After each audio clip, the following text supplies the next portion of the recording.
Hey guys, Brett Buckles here again. We're going to go over kind of a little superset, or I guess it's a tri-set that I like to do a lot of times to stimulate quad development.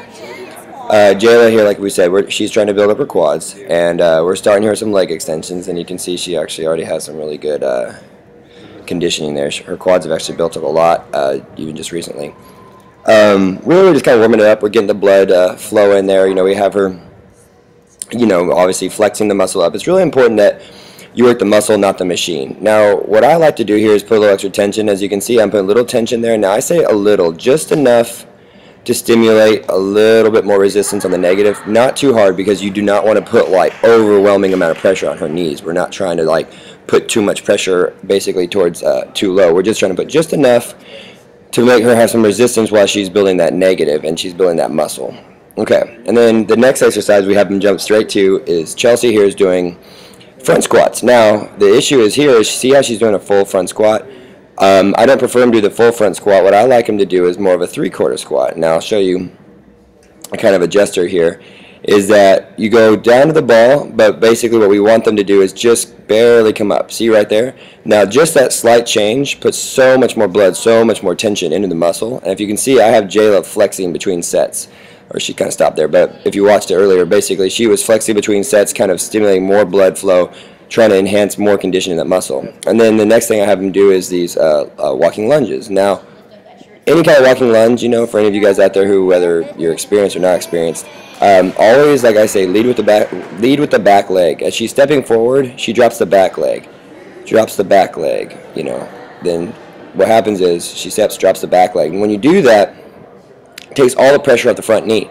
A lot of times people are pushing forward with the knee, their pressure's on the front foot, the front toe. We want the pressure on the heel, so what we do is we step and we drop the back leg. Now, by now, the quads are literally on fire. And what we're really trying to do is develop, more than anything, like I said, is that shape. Not everybody is trying to necessarily build bigger muscles, especially the women. They don't necessarily want to be bigger, they want to be shaped better. And so what happens is you get a lot of people, they get caught up in lifting all this heavy weight, or they get caught up in doing too light of weight, or they just get caught up in working out the same workouts or doing the same routine over and over again, hoping things kind of, work out in their favor. But what we want to do is we want to work out, like I like to call workout on purpose. I have Jayla here on purpose. She's in that tension right there with a direct mental focus on her quad development. You see how she's just three-quarter right there, bam. Now, when she's doing that, there's so much blood rushing right to that concentrated area. And now, see here, I have Amanda doing the same thing. She's flexing her legs, and then I'm putting just enough tension on that negative, which is something obviously she can't do herself. And then the way I do is I have her put her hands on her outer swoop there. You see I have her putting pressure on her outer swoop? That way she can mentally focus on the area she's trying to develop. Because if she doesn't have the right amount of neurological pathways to those muscles, they're really not going to develop the way she wants them to, and she's not going to develop the control over them. What happens is, it's kind of like, I think I've mentioned this in a video before, when I had my knee surgery, basically these 10 muscles in my leg, they tested, only 3 were actually even firing. And so what that meant is that half my leg wasn't even working. In fact, my very first bodybuilding show, my outer swoop didn't even flex, but I kind of hit it well. Whereas after I had done some muscle reactivation therapy, my leg actually grew an inch almost like overnight, because once those muscles started firing, they literally, it's not that they grew, they just now could flex, right? And so what I learned was that training the nervous system a lot of times is far more important than almost even really thinking about the muscle. You got to think about that mental signal to the muscle, because like I say all the time, you're electrical first, chemical second. We're trying to direct the intention, direct the focus on the area of the body we want to develop. Now, see right there with Susanna, see how I have her with that close range of motion? I want to affect her glutes.